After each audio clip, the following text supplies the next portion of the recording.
Financial sector reform में आ जाओ, change in role of RBI, यानी हमने यहाँ पे क्या कर दी, आरबीआई के रोल को चेंज कर दी। पहले आरबीआई, देखो role of RBI reduce from regulator to facilitator, यानी पहले आरबीआई क्या हो रहा था, एक रेगुलेटर काम कर रहा था, अब क्या बन गया, फैसिलिटेटर। कैसे मैं बता रहा हूँ सुनो, यानी पहले जो कमर्शियल बैंक्स थे, कमर्शियल बैंक्स तुम्हारे जितने सारे एसबीआई, तुम्हारा पीएनबी, प्राइवेट एंड पब्लिक दोनों जितने सारे बैंक थे, इसको हमने क्या कर दिया, इन सबको हमने ये कर दिया, पहले ये यानी विदाउट परमिशन, यानी ये अपनी न्यू ब्रांच को एस्टेब्लिश कर सकते हैं, या अपनी कहीं अपनी new without consulting RBI new branch खोल सकते हैं कहीं पे भी, ठीक है।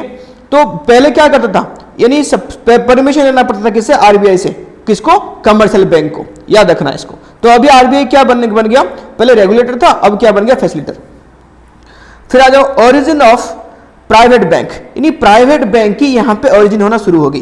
पहले गवर्नमेंट बैंक थे, गवर्नमेंट बैंक कहने का मतलब क्या है, नहीं गवर्नमेंट एक्चुअली जो बैंक होती है ना, वो फुल्ली गवर्नमेंट नहीं होती है, वो सेमी गवर्नमेंट होते हैं। फॉर एग्जांपल तुम्हारे SBI, bank of India, bank of union bank, ये जो सारे बैंक होते हैं तुम्हारा, जिसको तुम गवर्नमेंट बैंक से नाम से जानते हो, बट एक्चुअली वो फुल्ली गवर्नमेंट नहीं होते हैं, वो सेमी गवर्नमेंट होते हैं, बट ठीक है, इसमें गवर्नमेंट की तो हिस्सा होती है। बट जो प्राइवेट बैंक थे, जैसे अभी एचडीएफसी,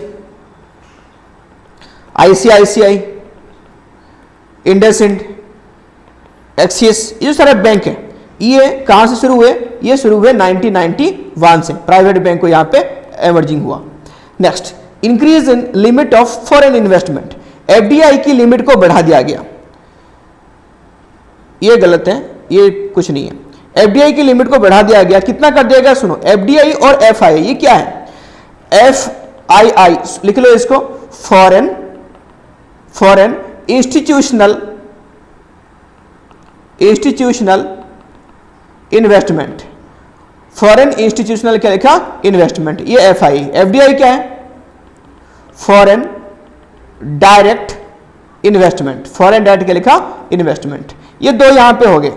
तो यहां पे देखो इनकी लिमिट को बढ़ा दिया गया, कितना बढ़ा दिया गया, पहले स्टार्टिंग में इसकी इवोल्यूशन है वो लिख लो, यहां पे नोट कर लो, 26% था, फिर हुआ यहां पे 51%, फिर आखिर में कितना हो गया, 74%, ठीक है।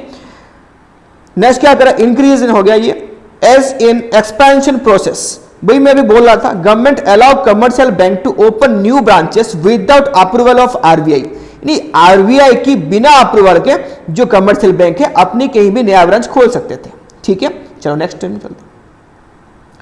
टैक्स रिफॉर्म, टैक्स तुम्हारे कितने टाइप की है, टैक्स दो टाइप की है, direct tax and indirect tax. Direct tax कौन सी होती है, जो हम डायरेक्ट गवर्नमेंट को पे करते हैं, for example income tax,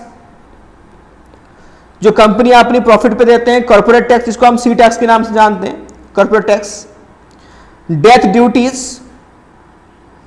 duties, फिर क्या तुम्हारा हो गया, वेल्थ टैक्स। तो ये सारे जो टैक्स है ये आते हैं डायरेक्ट टैक्स में। फिर आ जाए इनडायरेक्ट टैक्स। इनडायरेक्ट टैक्स क्या होती है, those tax imposed on goods and services, goods and services के ऊपर जो टैक्स लगती है उसको हम क्या बोलते हैं, इनडायरेक्ट टैक्स। अभी के लिए क्या है तुम्हारा, जीएसटी। वह वन टैक्स वन नेशन हो गया, वो तो हो गया 2017 से, बट ये हम इनडायरेक्ट टैक्स इसको बोलते हैं जो गुड्स एंड सर्विस के ऊपर लगती है, ठीक है। अब आ जाओ, तो हुआ क्या फिर, रिडक्शन इन टैक्स। तो हमने 1991 में जो हमने टैक्स को क्या कर दिया, रिडक्शन कर दी, हटाया नहीं, रिडक्शन करी। रिमूवल और रिडक्शन में हमें से देखना डिफरेंट कहां पे क्या लिख रहा है, income and the tax of reduce, ठीक है। तो ये किस लिए करा, टैक्स इवाजन को क्या करने के लिए, वाइप आउट करने के लिए। फॉर एग्जाम्पल मैं ऐसे नॉर्मल एग्जाम्पल दे रहा हूं। फॉर एग्जाम्पल कोई अगर तुमको बोले कि तू 100 रुपए कमा रहा है और ये 100 रुपए में 50 रुपीज गवर्नमेंट को दे दो, तो जाहिर सी बात है कोई टैक्स पे करेगा नहीं। अरे यार 100 रुपए तो कमा ही रहा हूं मैं, तो 50 रुपए गवर्नमेंट को, तो मेरे पास क्या बचेगा, 50 बचेगा। तो इससे अच्छा गवर्नमेंट ने टैक्स लाभ बनाई। टैक्स लाभ की अलग से एक वीडियो बनाऊंगा, बनाया वैसे तुम जाके चेक कर सकते हो नीचे। और यहाँ पे देखो, यहाँ पे क्या, अगर मान लो 100 रुपीज है, अगर तुम्हारे यहाँ पे कोई मांगे, ठीक है 20 रुपीज तुम गवर्नमेंट को दे दो, यहाँ पे तुम कहीं ना कहीं टैक्स पे करना, ठीक है 20% दे सकते हैं, बट जो ज्यादा टैक्स था उसको हमने क्या कर दी, रिड्यूस कर दी। ये बस एक एग्जाम्पल था, ठीक है। फिर आ जाओ, reform in indirect tax, establishment of common national market for goods and commodities and now convert into GST. यानी यहाँ पे क्या है, पहले फॉर एग्जांपल आज की डेट में मैं सिंपल से एग्जांपल देता हूं मैं तुम लोग को, अगर इनकम टैक्स भरनी है पहले क्या सीए के पास जाओ या किसी एडवोकेट के पास जाओ, उसको कुछ पेमेंट दो, वो फिर अपनी टैक्स भरेगा। बट आज की डेट में देखो तुम खुद भी आईटीआर खुद की फाइल कर सकते हो ऑनलाइन के थ्रू। तो ये जो गवर्नमेंट लेके आए इसको बोलते हैं हम टैक्स रिफॉर्म। ये वैसे ही हमारे डायरेक्ट टैक्स में भी है और इनडायरेक्ट टैक्स में भी है, ठीक है। इसको कंट्रोल कौन करता है, जीएसटीआईएन, याद रखना GSTIN. Simplification of process, process को क्या कर दिया गया, सिंप्लीफाई कर दिया गया, ताकि जो एनकरेज मिल सके किसको, जो टैक्स पेयर है। यानी अगर कोई चीज कॉम्प्लिकेटेड होगा, कंपाउंड होगा, उसको लोग इतना क्या करेंगे, प्रीफर नहीं करेंगे। हाँ ठीक है, सिंपल है तो कोई इजीली पे कर पाएगा। मैंने अभी एग्जांपल दिया ऑनलाइन पोर्टल वाला। फॉरेन एक्सचेंज रिफॉर्म, ये क्या कर दिया गया, devaluation of rupees, devaluation of rupees, cheaper the domestic, नहीं ये तो नहीं है इसका मीनिंग, ये तो बाद में ही आएगा, ये इसका इंप्लीकेशन में डालना, मैं भी जो बोल रहा हूं वो सुनो। डिवैल्यूएशन ऑफ रुपीज, इसका क्या मतलब है, यानी इंडिया की जो गवर्नमेंट है वो क्या कर दिया, इंडिया की जो रुपीज है, इंडिया की जो करेंसी है, उसकी वैल्यू को कम कर दिया इन अगेंस्ट फॉरेन करेंसी। तो इसको क्या लिखोगे, decrease in value of domestic currency, domestic currency in terms of foreign currency. Foreign currency के सामने तुम्हारे जो क्या नाम है इसका करेंसी है उसकी वैल्यू को कम कर दो। होगा क्या, यानी हमारे कंट्री की जो करेंसी सस्ता हो गया, यानी जो फॉरेन कंट्री के लिए हमारे यहाँ की जो गुड्स है वो भी क्या हो जाएंगे, चीप रेट में अवेलेबल हो जाएंगे। अगर गुड्स चीप रेट में अवेलेबल हो जाएंगे तो हमारे क्या बढ़ जाएगी, एक्सपोर्ट बढ़ जाएगी, तो हमारे पास क्या आएंगे, ज्यादा फॉरेन करेंसी भी आएंगे। ठीक है, इसको ध्यान देना, जो बात मैंने बोला उसको याद रखना। एक मैं चार्ट बनाता हूं, देखो यहाँ पे छोटी सी चार्ट बनाता हूं, वो देखो वो उस सेम चार्ट इसमें बना के आ जाना। पहले हमने क्या किया, डिवैल्यूएशन ऑफ इंडियन रुपीस, फिर होगा क्या, इंक्रीज इन एक्सपोर्ट, एक्सपोर्ट हमारा बढ़ जाएगी। फिर क्या होगा, अगर एक्सपोर्ट हमारा बढ़ गया फिर क्या होगा, फिर होगी increase in supply of foreign currency, foreign currency की जो सप्लाई है वो यहाँ पे हमारे पास इंडिया में आ जाएगी। ठीक है, उसके बाद नेक्स्ट क्या है, एक बार हमने डिवैल्यूएशन करके छोड़ दिया, फिर market determination of exchange rate, फिर क्या कर दिया, गवर्नमेंट ने छोड़ दिया, बोले अभी मैं कुछ नहीं करने वाला। अब अगर सच में हमारे एक्सपोर्ट बढ़ जाएगी तो हमारे करेंसी की वैल्यू ऑटोमेटिक बढ़ जाएगी। यानी जो डिमांड एंड सप्लाई है इंडियन गुड्स की वो डिसाइड करेंगे यहाँ पे क्या नाम है इसका, फॉरेन एक्सचेंज रेट कितनी होगी। कमेंट करके बताना आज की डेट में इंडिया की जो करेंसी है वो डॉलर के अगेंस्ट कितनी है। ठीक है, नेक्स्ट अब आ जाओ 5 में, trade and investment policy reform. यहाँ पे क्या हुआ, ट्रेड एंड इन्वेस्टमेंट, ट्रेड का मतलब क्या हुआ, यानी हमें जो बाहर कंट्री से जो ट्रेड की पॉलिसी हमारा था उस टाइम पे क्या था, किसको याद है, क्या था रे वो, इनवर्ड लुकिंग पॉलिसी, यानी सेल्फ रिलायंस, आत्मनिर्भर वाला पॉलिसी था। हम बाहर से गुड्स इंपोर्ट नहीं करेंगे, उसकी सब्स्टिट्यूट हम इंडिया में बनाएंगे। बट हुआ क्या, अभी क्या देखो, रिमूवल ऑफ कोटा सिस्टम, यानी जो क्वांटिटेटिव रिस्ट्रिक्शन थे, हमने लगाया था कि हाँ कि हम बाहर से इतनी ही क्वांटिटी इंपोर्ट कर पाएंगे, वो हमने हटा दी। रिमूवल ऑफ एक्सपोर्ट ड्यूटीज, हमने एक्सपोर्ट ड्यूटी को भी हटा दी, यानी यहां पे एक्सपोर्ट ड्यूटी को हमने हटा दी, यानी तुम बाहर के कोई भी सामान तुम एक्सपोर्ट करो उसके ऊपर कोई ड्यूटी देना नहीं पड़ेगा, रिमूवल लिखा है, याद रखना रिमूवल।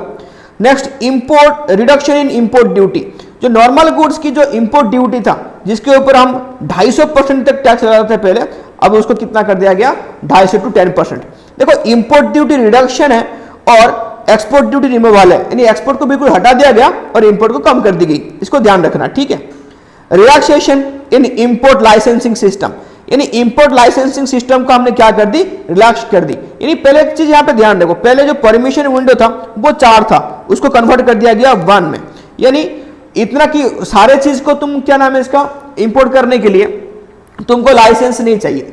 नॉर्मल गुड्स अभी भी कोई अगर तुम बाहर से इंपोर्ट करते हो चीजें तो उसके ऊपर इतनी क्या नाम है इसका, उसको लाइसेंस नहीं चाहिए। नॉर्मल जूते कपड़े ऐसे इंपोर्ट करवा लो, उसके ऊपर लाइसेंस नहीं चाहिए। ठीक है, कुछ गुड्स है जैसे अदर गुड्स है, कोई अगर बाहर से कुछ चीजें इंपोर्ट करते हो, केमिकल्स वगैरह ये सब वगैरह, तो उसमें क्या करना पड़ेगा तुमको, इंपोर्ट लाइसेंसिंग चाहिए वहां पे, नहीं तो नहीं चाहिए। और अगर हमने पढ़ा था पिछले टॉपिक में, अगर तुम कुछ टेक्निकल सामान मंगा रहे हो, यानी टेक्निकल एग्रीमेंट कर रहे हो दूसरे कंट्री के साथ, तो अप टू 1 करोड़ तक भी ऑटोमेटिक परमिसिबल है, इसके लिए कोई लाइसेंस नहीं चाहिए। उसके अलावा तुम कुछ यानी 1 करोड़ से ऊपर अगर तुम्हारा कॉस्ट क्रॉस करती है तो वहां पे क्या हो जाएगा, तुमको फिर परमिशन लेनी पड़ेगी, लाइसेंस लेनी पड़ेगी। ठीक है, नेक्स्ट चलो, प्राइवेटाइजेशन पे आ जाओ। अब क्या खत्म हो गया हमारा LPG, तो हमारा L हो गया खत्म, अब आ जाओ P में प्राइवेटाइजेशन में। It means transfer of ownership, management and control of public sector enterprise to the entrepreneurs of the private sector। यानी जो PSU थे, पब्लिक सेक्टर अंडरटेकिंग, PSU थे, ये किस में कन्वर्ट हो जाएंगे? प्राइवेट में। यानी जो कंट्रोल, पावर, मैनेजमेंट सब किसके हाथ में आ जाएगी? प्राइवेट के हाथ में। इसको हमने क्या कर दिया? प्राइवेटेशन। प्राइवेटेशन की दो चीजें, number one transfer of ownership, यानी अपनी जो गवर्नमेंट कंपनी है अपनी 100% जो स्टॉक है वो किसको दे देगा? यहां पे प्राइवेट कंपनी को दे देगा।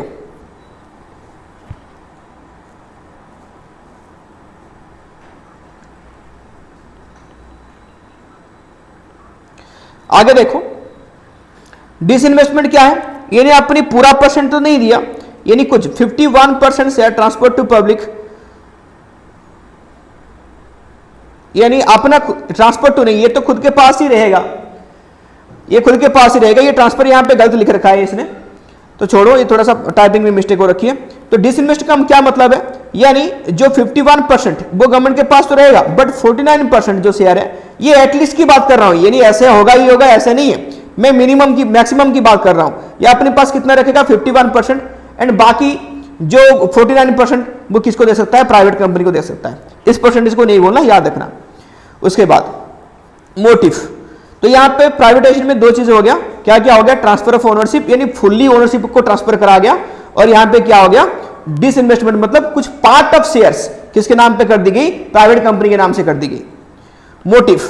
मोटिव आ जाओ, ये इसकी क्या पीछे क्या मोटिव था? To improve financial discipline and facilitate modernisation. यानी अगर देखो यहां पे जो पब्लिक कंपनी होते हैं, जो गवर्नमेंट कंपनी होते हैं, पब्लिक कंपनी होते हैं, उनकी जो मोटिव होता है वो होता है, क्या नाम है इसका? Welfare motive. तो ये प्रॉफिट इतना कमा नहीं पाएंगे, ये पब्लिक के वेलफेयर के लिए है। बट जो प्राइवेट कंपनीज होते हैं उनकी मोटिव होती है प्रॉफिट मोटिव है, तो प्रॉफिट कमाएंगे, रिजर्व भी रहेगी, तो फर्दर एक्सपेंशन के लिए कंपनी को पैसा चाहिए तो यहां से मिल जाएगी। बात आई समझ में? इसके पीछे क्या मोटिव था? ग्लोबलाइजेशन, तो एल हो गया, पी हो गया, अभी आ जाओ जी पे। ग्लोबलाइजेशन क्या है? It means integrating the national economy with world economy through removal of barriers on international trade and capital movement. यानी अभी क्या करा गया? जो हमारे इंडियन इकोनॉमी को ट्रेड कर दिया, मर्ज नहीं करा गया, इन जो इकोनॉमी था अब इसको ओपन कर दिया गया। यानी हम अभी ट्रेड किसके साथ करेंगे? फॉरेन कंट्री के साथ, रेस्ट ऑफ द वर्ल्ड के साथ, ठीक है, ओपन कर दिया गया। तो इसमें बेनिफिट क्या क्या है सुनो। Aim to create a borderless world, यानी हम कहीं से भी अपने सामान मंगा सकते हैं जहां पे हमको सस्ता लगे और जहां पे क्वालिटेटिव सामान मिलता हो, और अपनी मार्केट भी हम अगर हमारे गुड्स इंडिया के गुड्स ज्यादा हम कहीं भी उसको एक्सपोर्ट कर सकते हैं। यानी इंपोर्ट एक्सपोर्ट को कहीं ना कहीं बहुत इजी कर दिया गया। इफेक्ट ऑफ ग्लोबलाइजेशन, यहां पे देखो ग्लोबलाइजेशन की क्या क्या इफेक्ट पड़ेगा। Number one, FDI allow for 51% of the foreign equity, यानी 51 तो था पहले, अब 74 कर दिया गया। No permission required for hiring techniques from foreign government up to 1 crore. मैंने भी बोला था कि अगर तुम 1 करोड़ की कोई टेक्निकल एग्रीमेंट कर रहे हो किसी साथ तो ये ऑटोमेटिक परमिसेबल है। Next third, rupees devalued by 20%, rupees को कितना घटा दिया गया? 20% कम कर दी गई। रुपीज इसमें क्या कर दिया? फुल्ली कन्वर्टेबल भी कर दिया गया रुपीज को in terms of foreign currency, ठीक है। Next, removal restriction and control on the external trade through new 5 year policy, यानी जो रेस्ट्रिक्शन था कंट्रोल के ऊपर, यानी इंपोर्ट एक्सपोर्ट के ऊपर, उसको हटा दिया गया। रिडक्शन द कस्टम ड्यूटी, अभी मैंने बताया था कितना हटा दिया गया? 50% टू 10% कर दिया गया। ये था हमारा, ये हमने फॉरेन पॉलिसी में करा, फॉरेन ट्रेड पॉलिसी में। अब आ जाओ इसकी बेनिफिट क्या क्या हुआ। 3 बेनिफिट से छोटी सी है, याद रख लेना इसको। पॉजिटिव, इसकी मतलब फेवर में क्या है? Greater access to global market, यानी अपनी मार्केट तो अपने पास था, जो बड़े बड़े इंडस्ट्री है, लार्ज कैपिटल है, उनको एक बड़ा सा मार्केट मिल गया, वो अपने सामान को पूरे वर्ल्ड में कहीं भी सेल कर सकते थे। एडवांस टेक्नोलॉजी, अगर मान लो देखो ये हम करते नहीं तो आज की डेट में हम भाई नोकिया की और माइक्रोमैक्स की कीपैड फोन चलाते होते, है ना। हमारे पास टेक्नोलॉजी आती नहीं अगर हम ओपन इकोनॉमी नहीं करते तो। यानी हमको क्या मिला? अगर बाहर की हमने इंपोर्ट करना शुरू कर दी तो बाहर की जो थोड़ा सा एडवांस टेक्नोलॉजी की जो गुड्स है, स्मार्टफोन्स लाइक, ये तो तुम्हारे लिए एग्जांपल सबको पता है इसलिए मैं बोल रहा हूं, ये तुमको मिल गया, ठीक है। Better future for large scale industries की बात मैं कर रहा था। जो लार्ज स्केल इंडस्ट्री थे वो पूरा इंडिया में तो उनकी क्या नाम है इसका मार्केट था ही था, तो उनको क्या मिल गया, बाहर की मार्केट भी उनको मिल गया। ठीक है, फिर नेगेटिव पॉइंट क्या क्या मिला, benefits only to developed countries, यानी जो डेवलप्ड कंट्री थे उनको क्या मिला, बेनिफिट मिला। ठीक है, ताकि उनके पास ऑलरेडी एडवांस टेक्नोलॉजी था, उनके पास हाई मार्केट कैपिटलाइजेशन था, तो उनको जाहिर सी बात है उनकी गुड्स अच्छा होगा, टेक्निक उनकी भी अच्छा है, तो उनको क्या है एक एडवांस फीचर मिल गया। बट जो डेवलप्ड कंट्री, जो अंडर डेवलप्ड कंट्री है उनको मौका में नहीं मिला, तो इसलिए लिमिटेशन में आ गई। It compromise the welfare and identity of people belong to poor countries. हाँ, जो पुअर कंट्री है, अंडर डेवलप्ड कंट्री है, तो उनको एक आइडेंटिटी उन्होंने लॉस कर दी, और उनको एक्सपोर्ट करने के लिए उनके पास था नहीं, क्योंकि उनके पास कोई एडवांस टेक्नोलॉजी तो पहले से था नहीं, तो एडवांस गुड्स कहां से बनाएंगे वो, तो इनकी जो वेलफेयर है वो कंप्रोमाइज हो गई। Globalisation increase the disparities among nations and peoples, जो ग्लोबलाइजेशन था वो कर दिया डेवलप्ड कंट्री, फिर under developed country, poor people, rich people, इनके बीच में क्या हो गई, डिस्पैरिटीज हो गई, यानी यहां पे गैप क्रिएट हो गया। ठीक है, चलो आगे देखो। अब फिर नेक्स्ट टॉपिक देखो, आउटसोर्सिंग। आउटसोर्सिंग क्या है, यानी फॉर एग्जांपल जो काम हम पहले खुद करा करते थे, वो अभी हमारा मान लो बिजनेस बड़ा हो गया, वो सेम काम हम किसी और किसी से करवाएंगे। फॉर एग्जांपल अब मान लो तुम यहां पे तुम्हारा खुद का एक कार की कंपनी है, तुम पहले इतनी बड़ा तुम्हारा बिजनेस था नहीं, तुम पहले खुद इसकी कार बनाना, उसको सेल करना, उसकी मार्केटिंग करना सब खुद करते थे। अब तुम बड़ा ब्रांड बन गए हो, तुम्हारा जो कार की डिमांड मार्केट में बहुत ज्यादा है, तो तुम जो सेल्स प्रमोशन है किसी और से करवाओगे, यानी बैठा दो आपने कोई कॉल सेंटर टाइप का और वहां पे उनसे क्या करा दो, अपनी सेल्स प्रमोशन करवा दो। ठीक है, करवाने के बाद अब तो तुम किस पे ध्यान दोगे, तुम अपनी क्वालिटी प्रोडक्शन पे ध्यान दोगे। किसके ऊपर ध्यान दोगे, क्वालिटी प्रोडक्शन पे, ताकि तुम्हारा गुड्स और अच्छी हो, लोग और डिमांड करें। जो सेल वाला काम किसी और को करवा दो। ठीक है, तो इसको हम क्या बोलते हैं कि आउटसोर्सिंग, किसी और से काम करवाना। जो काम हम पहले परफॉर्म करते थे अभी किसी और से करवाएंगे। ठीक है, outsourcing refers to contracting out some of the activities to the third party which were earlier perform by the organisation. जो पहले ऑर्गेनाइजेशन खुद करती थी वो सेम काम को वो किसी और से करवाएगी। ठीक है, अब आ जाओ फॉर एग्जांपल बीपीओ का फुल फॉर्म क्या है, बिजनेस प्रोसेस आउटसोर्सिंग। तुमने कॉल सेंटर के नाम सुना होगा, है कॉल सेंटर में एक्चुअली सारे काम बीपीओ नहीं बोलते, तुम कॉल सेंटर को सारे बीपीओ बोल देते हो, बट बीपीओ नहीं होते हैं वो 3 टाइप में डिवाइड है। बीपीओ बिजनेस प्रोसेस आउटसोर्सिंग, यानी सेल को प्रमोशन करने को जो काम करते हैं वो क्या होते हैं, बीपीओ में आते हैं। केपीओ क्या होता है, नॉलेज प्रोसेस आउटसोर्सिंग, यानी फॉर एग्जांपल तुम कोई सामान लेके आए हो अपने घर पे, उसको यूज करना नहीं आ रहा है या कुछ फॉल्ट आ गई, कुछ प्रॉब्लम आ गई, तुम करते हो कॉल सेंटर को फोन, वही वहां पे तुमको जो नॉलेज शेयर करते हैं उसको हम क्या बोल देते हैं, उसको हम बोलते हैं KPO. Legal process outsourcing LPO, यानी जो लीगल काम है, इंश्योरेंस ये सब काम कराने वाले ये काम करते हैं तुम्हारे एलपीओ करवाते हैं। तो याद रखना आउटसोर्सिंग 3 पार्ट में डिवाइड है, बीपीओ, केपीओ, एलपीओ। अब यहां पे एक लिस्ट लिख लो कि ऐसे कौन सी काम होते हैं। अकाउंटिंग बाहर से होता है, रिक्रूटिंग ये भी बाहर की आउटसोर्सिंग की काम है, फिल्म एडिटिंग ये भी बाहर की काम है, तुम्हारा जो क्या नाम है इसका एनिमेशन ये भी बाहर का काम है। ये सारे जो काम होता है ना, और लैंग्वेज ट्रांसलेशन ये भी बाहर का काम है। ऐसे जो सारे काम है इसको हम क्या बोलते हैं रे, आउटसोर्सिंग, खुद ना करके किसी और से करवाना। ठीक है, नेक्स्ट आ जाओ। Note, India is become a favourable destination of outsourcing for most of the MNCs because of outsourcing of India. ये किस लिए, यहां पे लो देखो, यानी इंडिया एक आउटसोर्सिंग का हब बन चुकी है ना। क्यों, क्योंकि यहां पे पॉपुलेशन बहुत ज्यादा है और हमारे पास स्किल्ड लेबर बहुत ज्यादा, बहुत सारे पढ़े लिखे लोग हैं, skilled labour lower wage rate में काम करने के लिए रेडी है। ठीक है, स्किल्ड नंबर 1 क्या हो गया, स्किल्ड है, और लो रेट में काम करने के लिए भी क्या है, एग्री है। तो इसलिए इंडिया क्या बन गया, यहां पे तुम्हारा एक डेस्टिनेशन बन गई किसकी, एमएनसी की, आउटसोर्सिंग की। ठीक है, बाहर की कंपनी में जो काम करने वाले सारे। ठीक है, सर्विसेस आउटसोर्सेस टू इंडिया क्या क्या होता है, अभी यहां पे मैंने दिखा दिया। वहां पे बताया था, ये सब इसको नोट कर देना, स्क्रीनशॉट ले लेना, ठीक है। ये सारे काम हम करते हैं आउटसोर्सिंग के थ्रू, किसी और के थ्रू। अब इंपॉर्टेंट टॉपिक सुन लो, ये पढ़ेंगे लास्ट, ठीक है। क्या आ गया? WTO यानी वर्ल्ड ट्रेड ऑर्गेनाइजेशन, WTO। देखो प्रायर टू WTO से पहले क्या था? क्या था? देखो हमने क्या, ये आया क्यों, सुनो, हमने क्या कर दिया, अब हम ग्लोबल इकोनॉमी में ट्रेड करने लगे, यानी कोई भी कंट्री किसी और कंट्री से इजीली ट्रेड कर सकता है। तो उसको संभालने के लिए क्या चाहिए? एक ऑर्गेनाइजेशन की जरूरत पड़ गया। तो नाम क्या है इसका? WTO, world trade organisation. Prior to WTO यानी WTO से पहले क्या था? वो गेड था, GATT, general agreement trade and tariff, general agreement of कर लो, जनरल एग्रीमेंट ऑफ क्या लिखा? Trade and tariff, gate.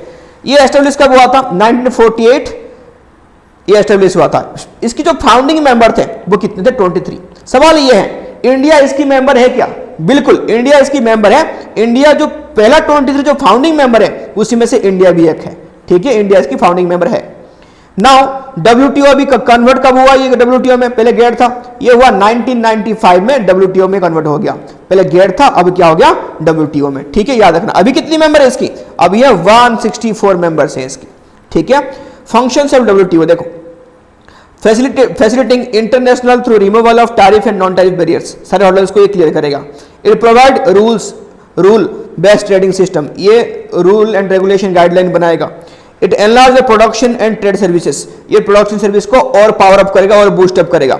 Optimum utilisation of world resources, ये भी ध्यान रखेगा कि वर्ल्ड की जो रिसोर्सेज है, चाहे वाटर वे, चाहे एयर वे हो, चाहे कहीं से भी जा रहे हो, उसकी मैक्सिमम यूटिलाइजेशन हो, उसका इनएफिशिएंट यूटिलाइज तो हो ही ना।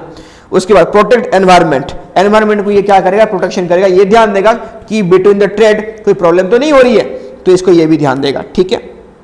आगे देखो फिर क्या आएगा? अप्रेजल ऑफ LPG, क्या अप्रेजल LPG पे? Increase in the rate of economy. देखो ये इतना इंपॉर्टेंट नहीं है, मैं इसको स्किप कर रहा हूं, फिर भी बताता हूं, यहां पे ध्यान दो, बट ये इतना इंपॉर्टेंट नहीं है। बाकी यहां तक WTO तक बिल्कुल रख लेना, WTO को 4-5 बार टिक मार देना, ये इंपॉर्टेंट है, एग्जाम में आनी है, ठीक है। आगे देखो, यहां पे लिखो अप्रेजल ऑफ LPG क्या क्या है? Increase in rate of economy growth, जो GDP ग्रोथ है वो रेट बढ़ गई है इसकी। कैसे? 5.6% इन 1991, फिर 6.5% इन 17 से 18, फिर 2.7% इन 18 to 19। इसकी रेट ये फिगर है, इसको याद रखना थोड़ी बहुत। इनफ्लो ऑफ फॉरेन इन्वेस्टमेंट हमने बढ़ा दी थी उनकी क्राइटेरिया, तो ये कहां से बढ़ गई? ये सब नोट कर लेना, ये नोट कर लेना, ठीक है। Rise in foreign exchange reserve, जो हमारे पास फॉरेन एक्सचेंज रिजर्व की कमी हो गई थी वो बढ़ गई। देखो कितनी इंक्रीज हुई, rise from 6 to 321 billion in 2015 की डेटा यहाँ पे। अभी का अगर तुमको डाटा चाहिए तुम नेट में सर्च कर सकते हो उसको, ठीक है। एक्सपोर्ट भी राइज हो गई, कंट्रोल इन इन्फ्लेशन हो गई। अब यहां पे देखो increase in role of public sector भी ये बढ़ गया, ठीक है।